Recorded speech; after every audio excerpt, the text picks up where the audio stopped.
Greetings, beloved community. This is a time for convening, and I want to start with a sort of welcome ceremony. So when you hear a word that you feel identifies you in some way, make a joyful noise. What's a joyful noise? You decide. They could be snaps, it could be an applause, it could be a woohoo or a lu-lu-lu-lu-lu, whatever you want to do. It probably merits a practice because you probably haven't done this yet today. So on the count of 3, let's all just make a joyful noise. Ready? 1, 2, 3. Hey, good practice, good practice. So I think we're ready for our welcome ceremony. When you hear a word that you feel identifies you, go ahead and make a joyful noise. Welcome to the artists, community organizers, sociologists, any coffee lovers, any lovers, writers, playmates, teachers, welcome siblings, caretakers, scholars, disruptors,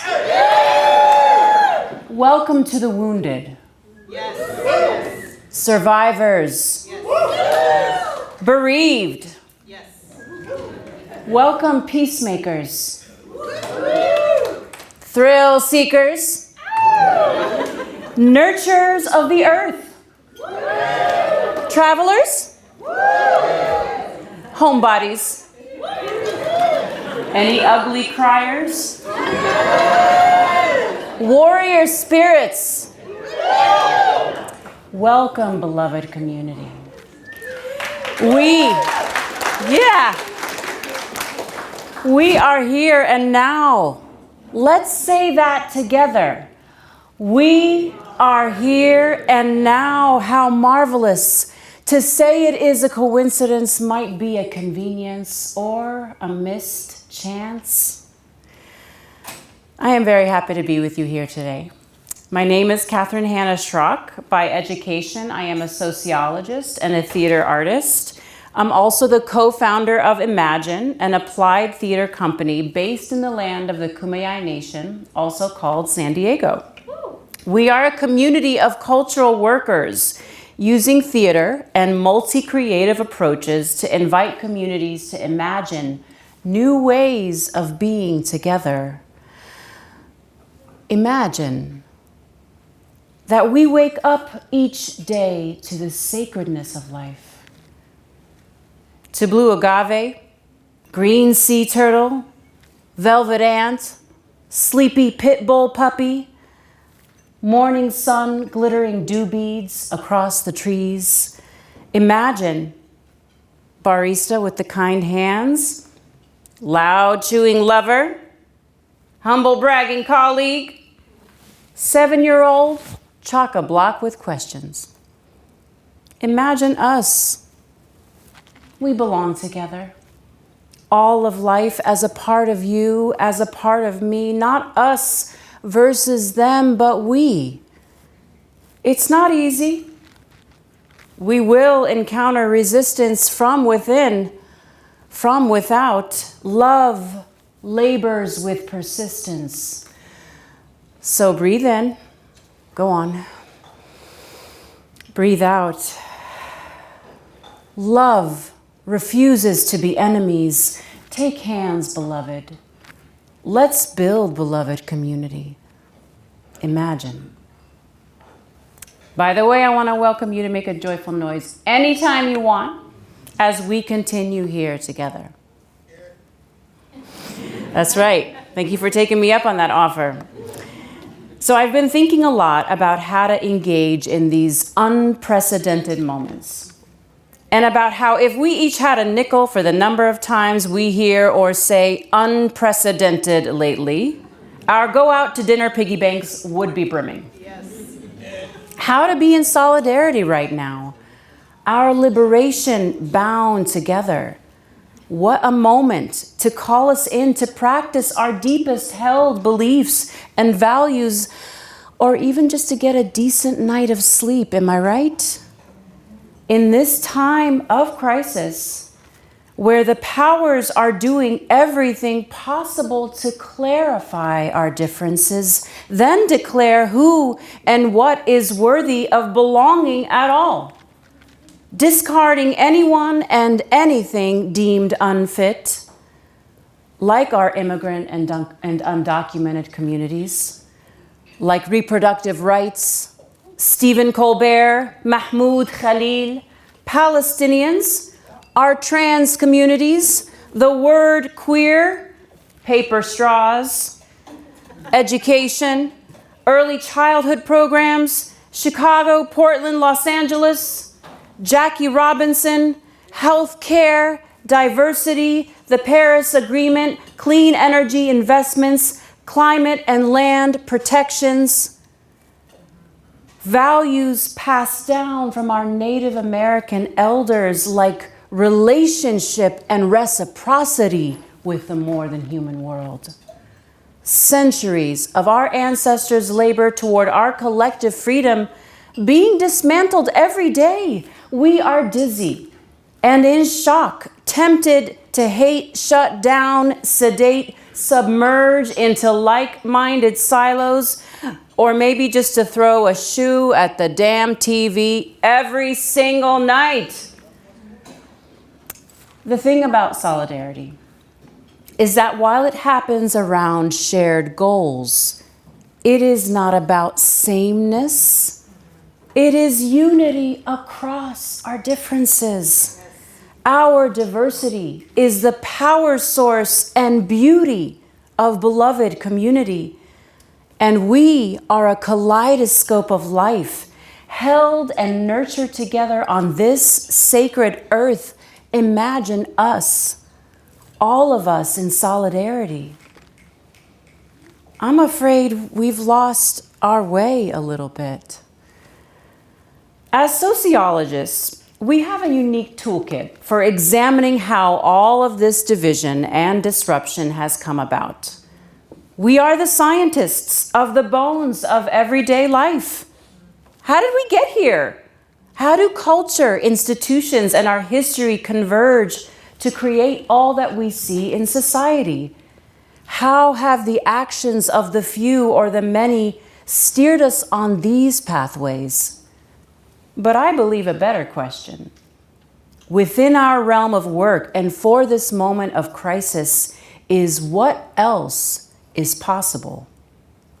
I wonder if in coming together in solidarity across disciplines, like, for example, here, in this convening of sociologists, artists, warrior spirits, ugly criers, among many other things, I wonder if in fact it is in these spaces, in between, at our points of difference even, disruption, where we can most meaningfully engage, create, where we can reshape culture, weave connections, and build beloved community.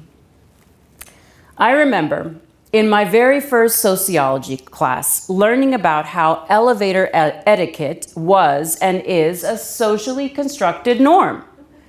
You probably remember this too. It was a foundational example of what it means to think like a sociologist. We walk into an elevator and turn to face the door, so as not to look at or speak with anyone around us until we exit. That is a learned behavior. While there is so much complexity to our field, within that small example is a very simple idea. We created all this, and we can change it. Consider the various creative acts that are available to us all the time. I can choose to take a quarter turn in the elevator, maybe lean against the wall to ease into it with my elevator mates and say, "Are you all enjoying your morning?"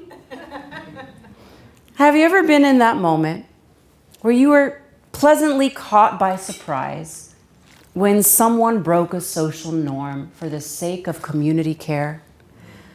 Maybe you were offered an unexpected greeting or consideration, and you could feel a cosmic shift. I remember the stories during disasters like 9/11 or Hurricane Katrina, how we would hear of these miraculous acts of kindness and unity in the midst of catastrophe. When I was living in New York City, I recall one Thanksgiving that a few of my close friends and I decided that we wanted to do something different than the usual private gathering over a large meal. So we broiled a bunch of chickens and made a whole bunch of sandwiches. Then we went out into the city and offered them to folks that we came across. If they accepted, we hung around a bit to talk. And I recall we spent some time with a couple of unhoused guys on the Lower East Side. And I'll never forget something one of them said. He said, "You know, people never talk to us or even look at us." He went on to say, "The last time I experienced a moment like this was 9/11. The way New Yorkers came together and supported each other. But then just a few months later, everyone just went back to their normal lives and they forgot about us." Crisis jostles our lives in a way that draws us into solidarity. But we don't need to wait for an acute moment of emergency to create change. This particular time of crisis is complex and insidious. I believe this moment reveals the impacts of a deep underlying disease rooted in centuries of patriarchy, colonization, and capitalism, interlocking systems that have shaped our relationships to power, land, and each other through patterns of domination and dispossession. Beloveds, we are going to need to settle in to the work of daily reshaping our society and our communities. We can do this work because we are creative, all of us. We create our lives. We create our norms, habits, traditions, systems. So today, I want to share my artistry with you and amplify this moment as an opportunity to pay attention to the important work of artists who are subversively responding to this moment. But more than that, I hope to invite us to consider that creativity is not just for artists with a capital A. Let's embrace ourselves and each other as creatives and broaden our imagination for what is possible. We can do this, each of us within our reach, in our neighborhoods, in our relationships, in our everyday encounters, but also in the cracks. Let's lean into the unexpected and anticipate surprise as we commit to building a society that equitably serves us all, including our velvet ants and our 7-year-olds chock-a-block with questions. That humble bragging colleague too. And as we commit to this, we'll create new moments and stories of transformation, both big and small. Let's be intentional with our stories. Let's gather stories and let's gather together and share our stories. Stories are sustenance, capsules of hope and inspiration to energize us as we press on in these challenging times. So I want to tell you a few of my stories of creativity that have emerged in unexpected places, some of them seemingly mundane, some where there were constraints, disruptions, conflicts, or in my own interstitial zones of multiculturalism. I would love to hear some of your stories too. Let's tell some stories the rest of this weekend? Yes? First, a little on my personal background. I'm an immigrant, an Egyptian American. I was born in Egypt and raised in the US. And at some point, as I was learning to think like a sociologist, I started becoming aware of the generative possibilities in my own diversity and in my own small world. I became curious. about what happens when I merge my cultures together rather than compartmentalizing an Egyptian at home, an American once I set foot out the door, but that in bringing my cultures together, I could expand what was possible and share that with others. I made a lot of discoveries on this journey. Some came as learning in hindsight, like looking back at years of surviving the lunch table in elementary school. And my 25-year-old self telling off third grade Stacy in my head, "Stacy, my mother's feta cheese may be pungent, but it is delicious. By the way, have you read the ingredients in your cheese puffs?" Or, "Well, Brad, my hair feels strange to you, but your hair feels strange to me." They were some late discoveries, but they were healing. Over time, as our wounds heal, our hearts expand and our lens is broadened. The healing part is so important, though, lest we go in the opposite direction. I wonder if some of the wreckage coming from this country's current leadership might be in part the result of unhealed wounds, metastasized into oversized egos, wreaking havoc and revenge on mass scale. It is literally life-threatening to forego the work of healing, be it our hearts or our systems. Conversely, our healing can transform us into forces of radical compassion and enable us to continue to imagine and create. Let's commit to healing. On that, back to stories and cosmic shifts in everyday life. So, Egyptian culture can be very generous and big-hearted. We are also a much more collective versus individualistic society than the United States. So once I was living in New York City, and Mama, my mother, was visiting me. We were sitting on a subway, and a man came in carrying several bags of groceries, and he didn't have a seat. Of course, all the rest of us New Yorkers carried on, enveloped in our podcasts or hovering over our phones. Mama was always looking up.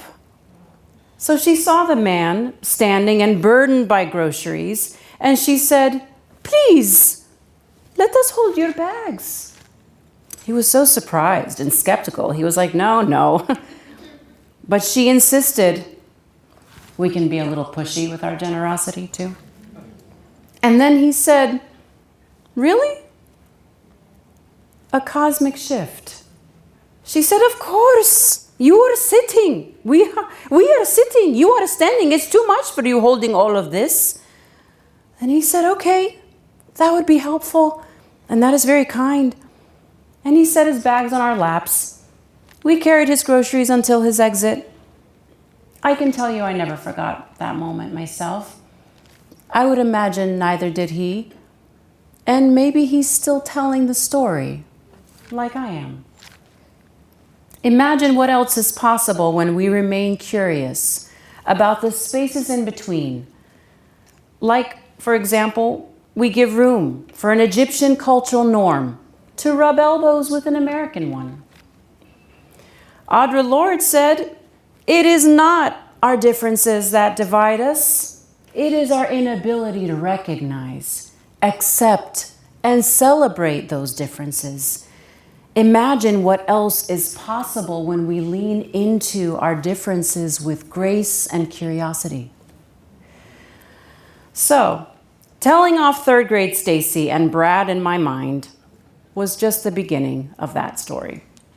As I was in the midst of reconciling my cultural identities, I was also on a vocational reconciliation journey. I still am. I belong within disparate passions. I am a theater artist and a sociologist, a poet and an activist, an actor and a teacher, working between arts and social justice. There is no manual for fusing these things together, just a lot of expeditions and a stubborn dedication to being curious about all that might be found in between. So I continue to say yes to these stirrings and the small invitations that present themselves to me along the way, in 2017, I was commissioned to write and direct a play designed to support children in navigating racial bullying. I said yes, and I wrote Sophostory, a play inspired in part by my own immigrant story and the stories of other BIPOC folks who were told that because of our non-dominant cultural qualities, like our food, religion, physical features, our parents' accents or our own, our names or what have you, that we didn't belong. Or if we did, just as third-rate citizens. In came Stacy and Brad, only I named them Sarah and Ryan in the play. In the process of writing the play and then bringing it to elementary and middle school audiences, my first objective was creating a story that helped our audiences to put themselves in Safa's shoes, our victim character, our protagonist. I wanted them to like her, to invest in understanding her story, and to feel the urgency of advocating for her. Now more than ever, we need to advocate for our immigrant communities. We need to be creative about how we do it, subversive even. But I would have lost the point entirely if we accomplished that by discarding Ryan and Sarah.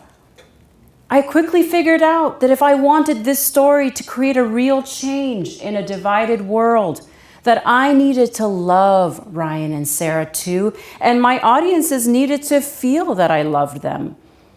So I continued to work on forgiving Stacy and Brad. Forgiveness is not a one and done thing, especially as we come across new wounds that echo our old ones. My task was to tell the story in such a way that our audiences could care about Safa's journey, advocate for her, and forgive and welcome back Sarah and Ryan, because solidarity means all of us celebrating each other, working together across our differences, and in so doing, becoming the beloved community.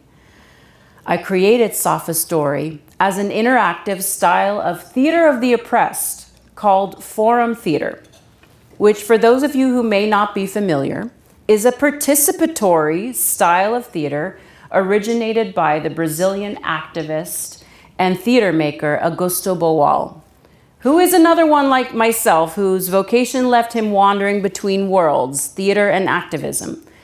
Boal was himself influenced by Paulo Freire, the Brazilian educator and philosopher of critical pedagogy. To give you a sense for what is at the heart of this work, I'll start with this quote from Paulo Freire. Education either functions as an instrument which is used to facilitate the integration of the younger generation into the logic of the present system and therefore bring about conformity to it, or it becomes the practice of freedom, the means by which people deal critically and creatively with reality and discover how to participate in the transformation of their world. Boal famously transmuted those ideas for the stage. He said, "Theater is a form of knowledge. It should and can also be a means of transforming society. Theater can help us build our future rather than just waiting for it."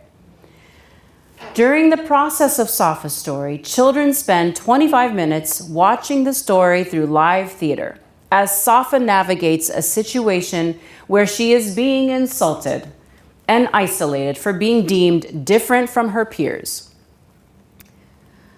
The story ends tragically, as it does in real life. Because when we don't do the work of disrupting conflict and violence, and when we don't find the courage to counter the cultural forces that might favor compliance with the status quo, we end up with broken hearts, lost relationships, and the perpetuation of harmful myths that regard some people to be of lower value than others. We manufacture some BS phrases like real Americans. We are currently experiencing this on the massive stage that is our streets, our workplaces, even our schools. And imagine is working this out with fifth graders on our small stages within local school communities. So, after 25 minutes, the play ends tragically. You can imagine in our day, where children are accustomed to entertainment that brings about Disney-style happy endings, how frustrated our audiences are when the play ends in loss and we say, "That's the end of our play. How do you feel about the story?" And they're like, "No, that can't be the end. This feels terrible." To which we say, "Well, it's the end. But if you're not happy with this ending, then we're going to need your help to change it."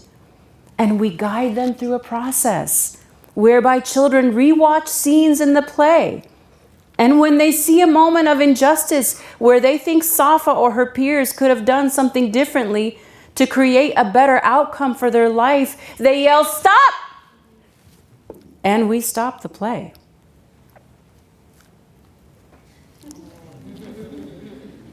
They're serious about it.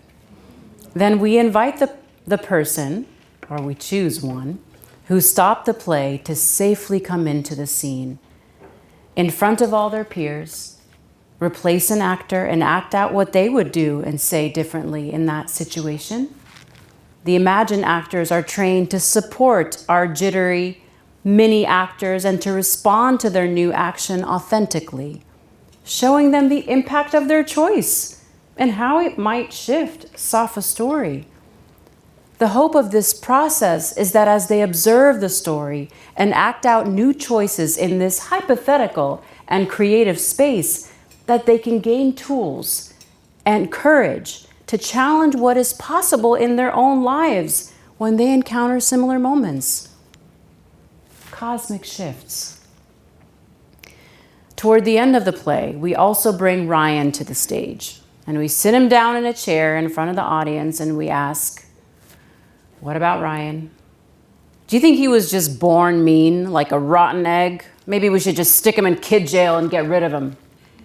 Or, "Why do you think he treats Safa the way he does?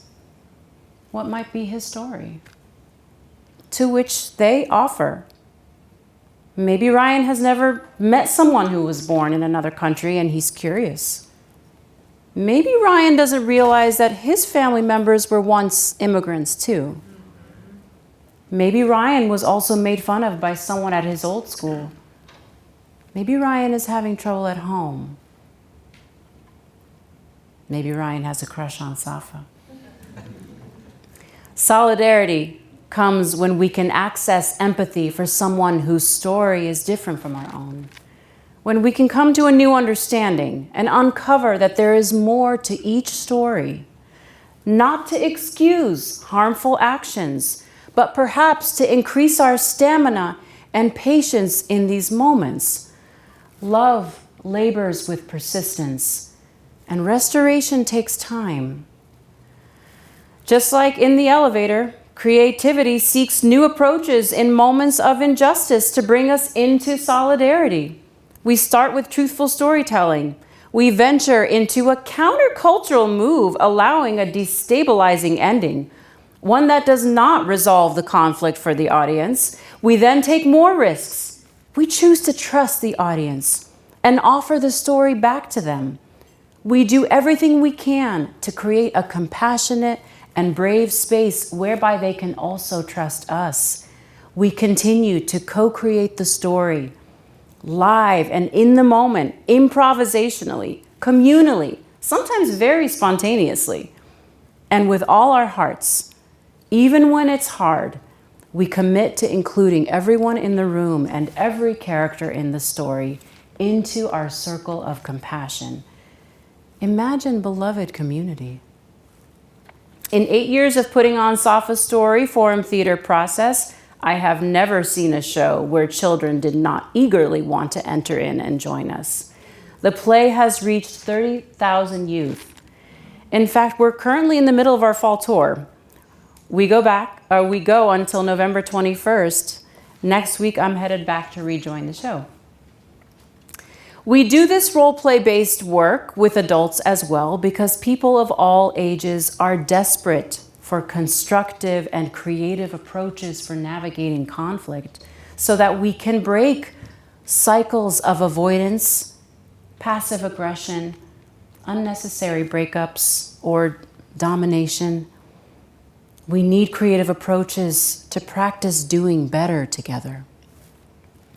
Forum theater is one of the things we do to invite new possibilities, but there are many things that can seed these cosmic shifts. And creativity is all around us in normal life disruptions, like the disruption of having kids. I'm not a parent, actually, but when I was 17 years old, and through an unlikely series of events combined with my parents' big-hearted Egyptian values, we adopted a newborn baby, and we named her Laura. My parents were older, and my mother was in medical residency. It was going to be a challenge to give this little human the best that she deserved.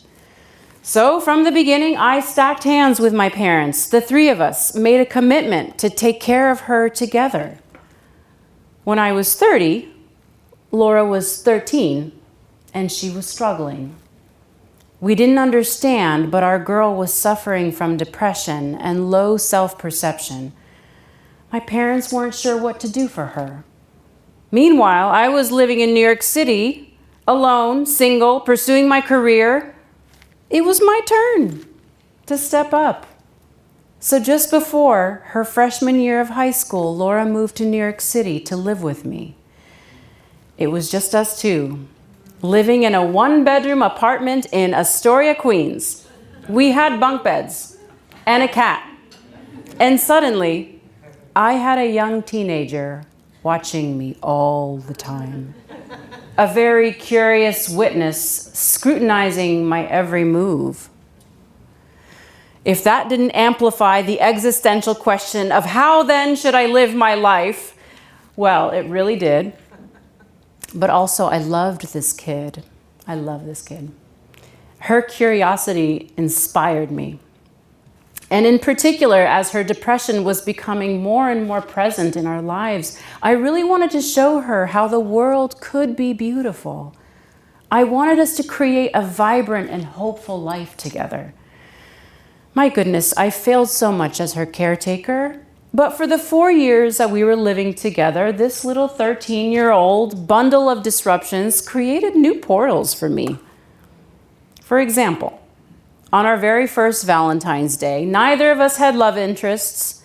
Normally, it would have been just another Tuesday for me. I would have closed the shades and settled on my couch with a glass of wine and a movie. With Laura so up close and personal, and with my explosive love for her, I wanted to seize every opportunity. And I wasn't eager for her to see me overcome by our romance-addicted culture wallowing through Single People's Awareness Day. So we decided together to go to the corner store, buy a few dozen roses. We put a tag on each flower that said, "Give love. You can keep this flower or give it away." And we went all around New York City handing out flowers. It became a tradition. And then it grew to be a creative kindness movement that others joined in on. It started as Give Love New York, and later we added a Give Love San Diego chapter. We'd go to the public parks and streets and offer flowers. Then we started the dance zone, where we taped off part of the sidewalk, played some dance jams, and as people walked by, we'd say, "Oh, you're in the dance zone. Will you join us for 5 seconds of dancing?" They usually did.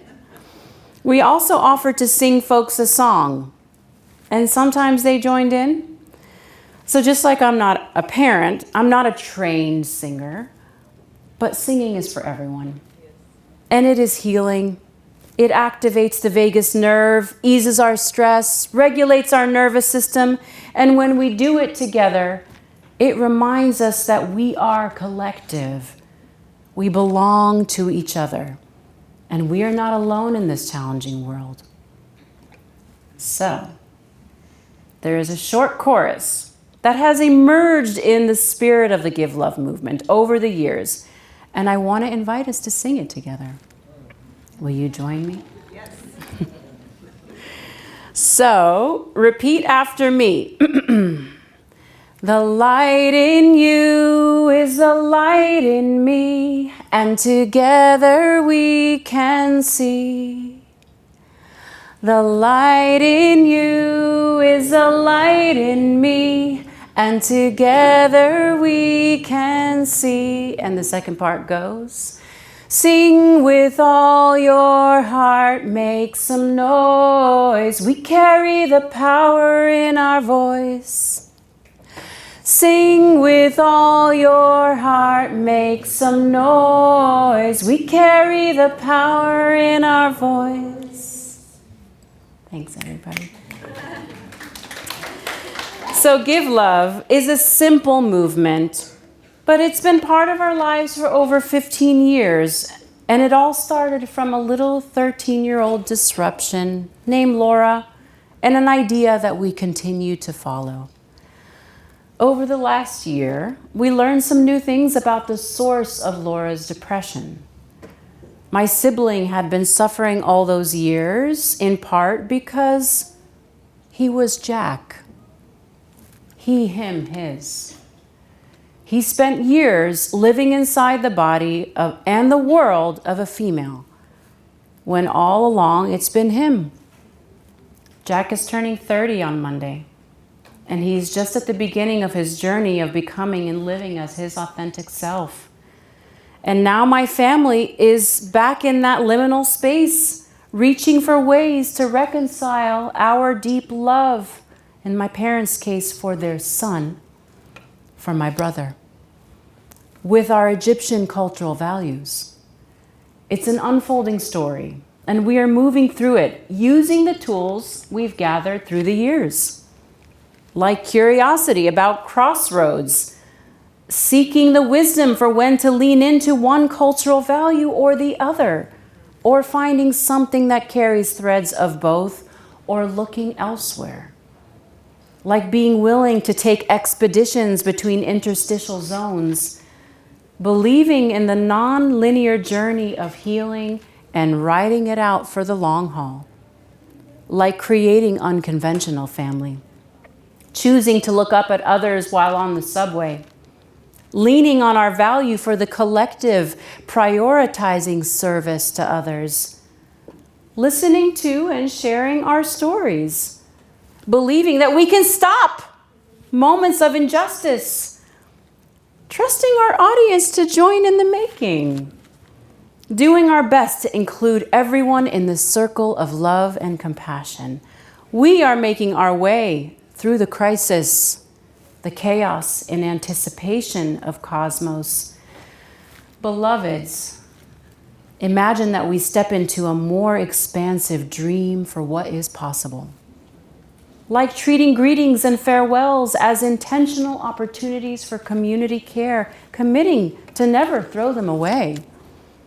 Like teaching children to value community games where there is no single winner.